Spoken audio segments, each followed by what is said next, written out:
My name is Angela Golden Bryan, and I'm an author and I'm an actress. And I actually wrote the story that I'm about to read to you. It's called James and the Fireburn. Here you go.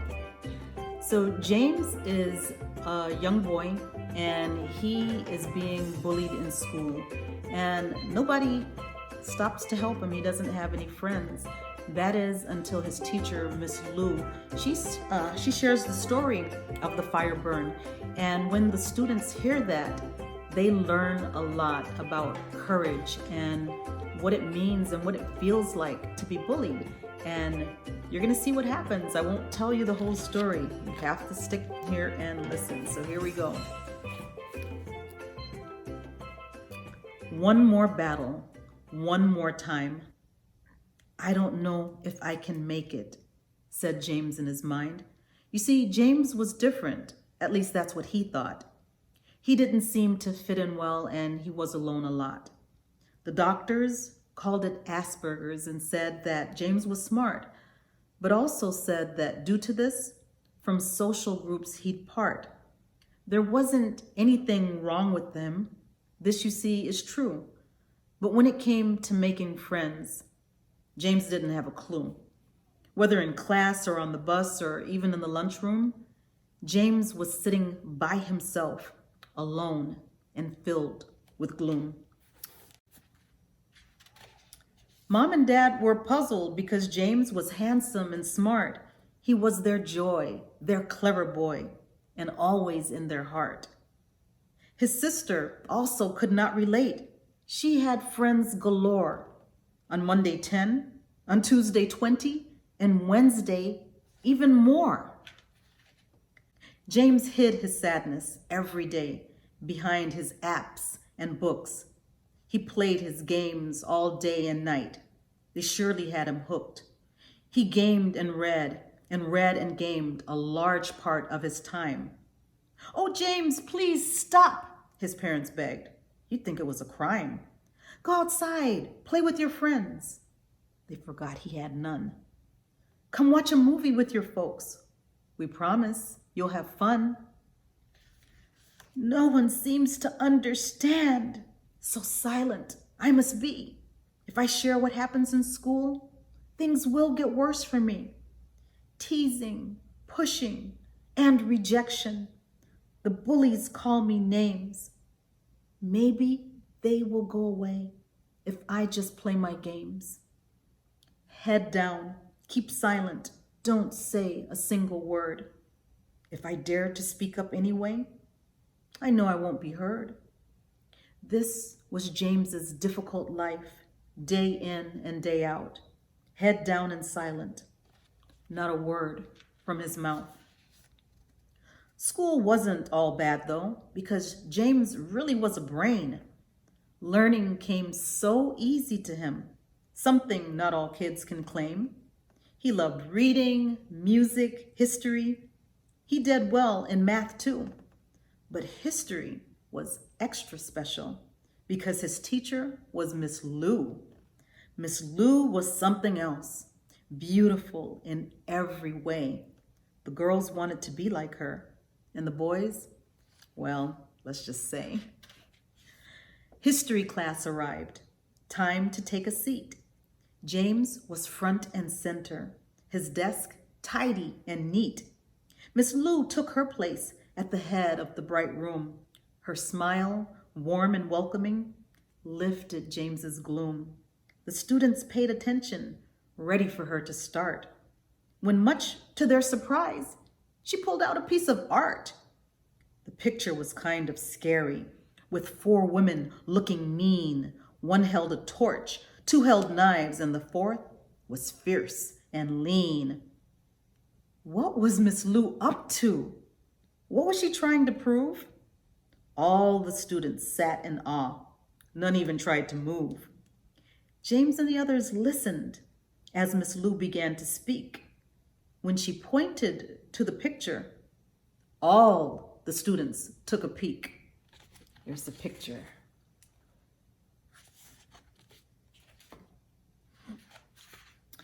The Fireburn is history, she said. A story not too many people know. It happened in the Caribbean a long, long time ago, October 1st, 1878, to be even more exact. The Danish West Indies, they were then called, and that really is a fact. St. Thomas, St. Croix, and St. John, as they are known today. These are the U.S. Virgin Islands, and they are here to stay. Times were bad, they really were, she said with a soft voice. The people were then wrapped in chains and didn't have a choice. The islands had become a dark place, a place of slavery. Although many had fought to avoid it with might and bravery. They were tortured, they were abused, and each felt so worn out, owned by others who'd beat them and then would loudly shout, "Get back to work, right this instant, you lazy, worthless bum." This was their life, day in, day out. It made them feel so dumb. Without a soul to turn to, in silence, they would toil.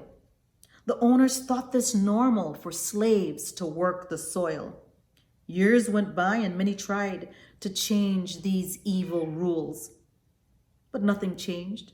The slaves were kept and still used just like mules. Then it finally happened.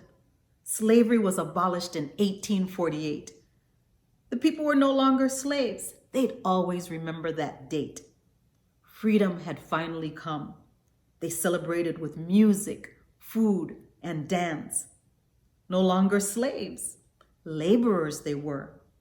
Now they really had a chance for life, sweet liberty, and to make a decent living. Yes, a chance for happiness, since freedom had now been given.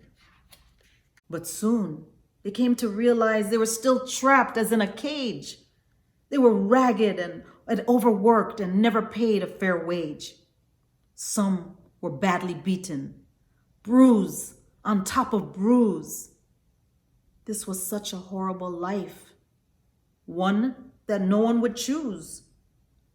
Take the abuse in silence. They agreed not to say a word. If we dare to speak up, we really won't be heard. We've tried to before, and it seems like a big, fat curse. Because when we do speak up, things just get much worse. Don't talk. Don't say anything. Be silent and obey. Or those that are in power will surely make us pay. You'll pay with your life. You really could die. So be safe. Be silent. Don't you even try. With heads bent down, eyes on the ground. This was not any fun.